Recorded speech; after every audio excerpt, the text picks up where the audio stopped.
Hey everybody, welcome back here to another video. So, here we are again. The Game Awards nominees was announced on Monday, and it's certainly interesting. And a lot of it, it's in both good ways and bad ways, I guess, but mostly bad in my opinion. But anyway, let's get started. We're going to start with the first nominees with the big one. The Game Awards for Game of the Year. So we got Alan Wake 2, alright.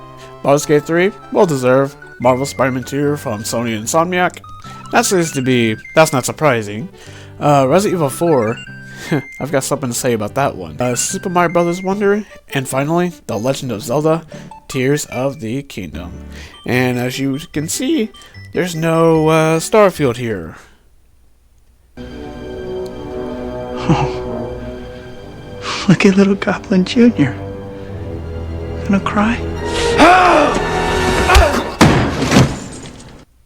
As you can see, there was just been an insane amount of salt from Xbox fanboys. Like, holy crap, the amount of crying I've seen over it is insane. Yeah, Starfield was a good game, but is it Game of the Year, contender worthy? And we can debate about that one. We can debate about it, but to sit there and say there's this nonsense about an Xbox tax, that's insane. That's ridiculous. Wow.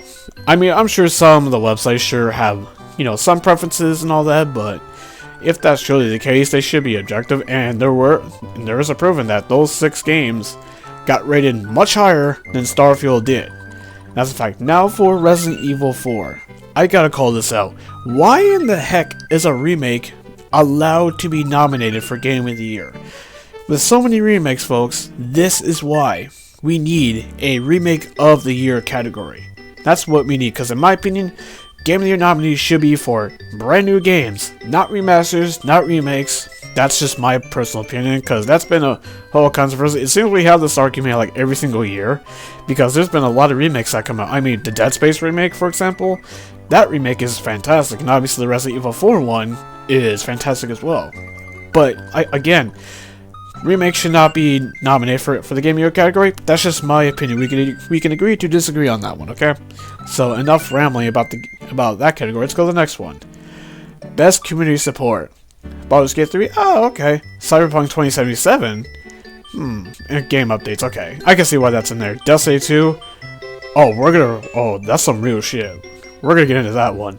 Final Fantasy 14, and finally, No Man's Sky. Hey pal, you just blowing from Stupid Town? Okay. Game Awards, Jeff, we need to fucking talk, my boy. We need to talk. Why in the fuck, is Destiny 2 in there? Why the hell? This is from the same freaking company that just laid off 8% of its entire workforce. Even the freaking composer, the absolute legend, known as Michael Salvatore, who was there since the OG Halo days. Jesus. Now on top of that, you got rid of freaking the creator of the Halo logo. That is absolute blasphemy. Bungie did not respect some of the legends there. It just proves it.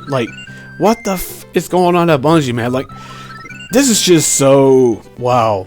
Did you really think that this was a good idea to put Destiny 2 there? Maybe... Oh, I don't know. You should replace it with games that are actually more worthy.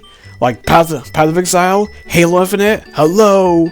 With 343 been kicking so much ass lately with their updates, they should have taken Destiny 2's place in my opinion, and I've seen many others say that.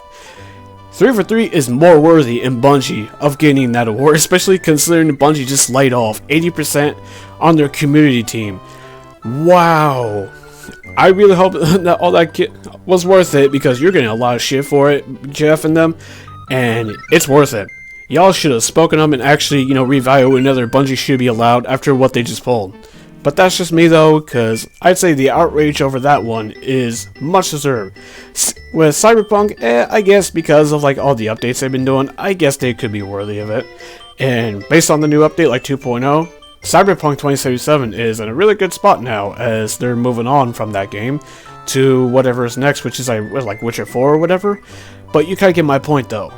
Destiny 2 should not be on that. End of story, end of discussion. Because if Destiny 2 wins, oh boy, That's gonna be some shit. I'm telling you, like, who has to go get that award though? Whew. Oh man, that's gonna be something interesting to watch. I'll be waiting to see all the chaos if somehow they win. Anyway, continuing.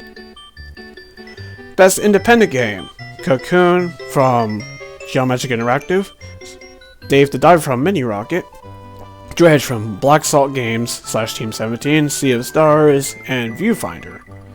But this is the more interesting part, because after the Game Awards official account posted this on Twitter, here's what comes up. Oh no, they got committee on it. Here's what it says. Dave the Diver was developed by Mint Rocket, a subsidiary of Nexon, a South Korean company based in Japan, valued at $274.5 billion. In an interview, the vice president of the company said that Dave the Diver may look like an indie title, but it's not necessarily so.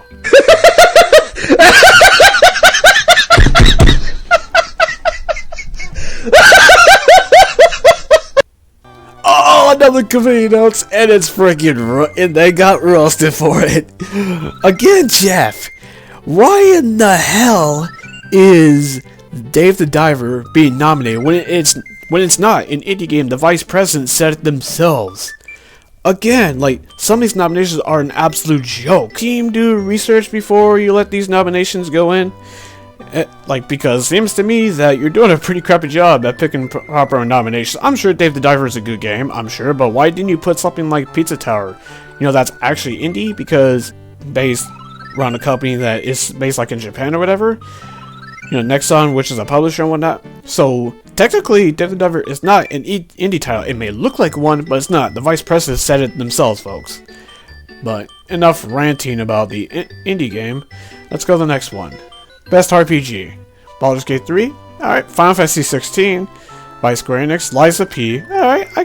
Yeah, that's not surprising, because that game was received very well. Seas of Stars, and Starfield by Bethesda / Bethesda Game Studios. Hey, there you go, Xbox fanboys, there you go. They threw you a bone with Starfield. Now, Starfield is definitely not going to win. That's going to go to Baldur's Gate 3, and I would not be surprised if Baldur's Gate 3 wins Game of the Year. I would be very surprised, but then again, they could give it to Alan Wake 2, because journalists like their movie games, or movie-like games, excuse me, before I get roasted in the comment section. But here's the thing, though. But yeah, I guess Starfield got nominated something. Hey, congratulations. At least you guys got something, okay? So calm down, fanboys. At least you got something. Unlike a certain game that we'll, talk about at the end. Now for the final nominations. Best Action Adventure Game: Alan Wake 2, Marvel's Spider-Man 2, Resident Evil 4 Remake, Star Wars Jedi Survivor, and The Legend of Zelda: Tears of the Kingdom. Yes, hello? What are the symptoms of brain damage? Okay, yeah, I think this guy definitely has. Again, Jeff, why the hell are you letting games that release broken be not Jedi Survivor? Like, it was so bad that Respawn EA had to put out a freaking statement. Like, oh god, it was really bad, especially on the PC version. Like, where it was even bust on the console too, where Digital Foundry even said they would prefer the 30 FPS mode at the time when that game released. That alone should tell you just how bad Jedi Survivor was.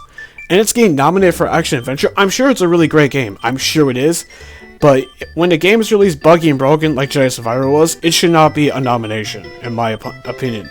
I think that should go to, arguably the biggest snub in my opinion, Hogwarts freaking Legacy, and we all know damn well why it was snubbed. Because they didn't want to deal with the nonsense about the stupid politics surrounding the creator of the IP. Got it right with the Game of the Year nomination, in my opinion. Just Resident Evil 4 was like the sore spot for me, in my opinion, with that nomination, but Hogwarts Legacy should have got something, man. Like, art direction, or soundtrack, or something. Just something, because I think the studio deserved it, because they made a really great game. Really do. On their first try, really, because Hogwarts Legacy was a really good game. It really was. It deserves something. But we all know why it won. That's the biggest snub, in my opinion, in all this. Sure, I guess you could argue maybe Starfield should have gotten blah, but again, it's debatable whether that game could be considered Game of the Year contender worthy or not. I was initially upset about Starfield because I liked the game, but I got over it really fast, because at the end of the day, people don't watch the Game Awards for the awards themselves, really. People only watch it for the new reveals. That's going to happen with these things, so. Am I gonna boycott it like freaking Xbox moronic fanboys have been saying on Twitter all freaking day, last several days? No. Because, let's be real here, the Game Awards are a joke. They've always been a joke for years. Now, there's been years like where they've been okay, but most of the time they're a joke. It's like a giant ad, really, like I just said. But I don't know why people care so much, but I guess because of the stupid console war nonsense. That's all it really is, really. Why? But PlayStation fanboys, with Baldur's Gate 3 seemingly getting an Xbox release next month, if Baldur's Gate 3 beats Spider-Man 2, oh boy, I'm sure there's going to be a lot of crying in the comments section. Imagine if Baldur's Gate 3 gets a shadow drop on Xbox and Game Pass Day 1. Oh my lord. I wonder what the pony's going to say then, because that's going to be something. But Baldur's Gate 3 is going to win. I'd say maybe like a surprise winner could be, Tears of the Kingdom, because I think everyone is dead set on Baldur's Gate 3 winning it. Because Larian Gate proved the industry wrong, that you can release a game that's content complete, and be mostly buggy. I've heard there's some issues in like Act 3 with Baldur's Gate 3, but generally it's like really well done. And Larian Studios wins, they deserve it obviously, because they put out a fantastic game. The genre that game is, if not my personal cup of tea, but I can respect for what they have done for the industry in my opinion. But like I said though, people shouldn't put so much stock. As long as you like the games that you wanted to win, who cares? It's your personal game of the year. Get over it, fanboys. If you truly think that Starfield was your personal game of the year, you shouldn't really care, as much as you guys do when Starfield got snubbed. I was initially upset by it, but I got over it really fast, so it is what it is. But as long as it's your game of the year, that's all that really matters, like I just said. So, am I gonna watch the Game Awards? Probably not. If there's like a game review I'm interested in, I could just wait for the official studio to upload on YouTube. The Game Awards is a freaking joke, and it's always been a joke. And wow, Jeff, you guys really need to reevaluate some of your nominations because it's insane. Especially the Destiny 2 one. That's one of the most ridiculous ones, just because of what happened recently at Bungie, man. Just insane. But okay. That's it. That's all I gotta say on this whole thing. I'm done. I'm out of here. So, what do you guys think? Let me know down in the comment section below. And do you think the nominations are a joke like I do, or do you disagree with me on that? And I'll see you on the next one. Until then, have a good one.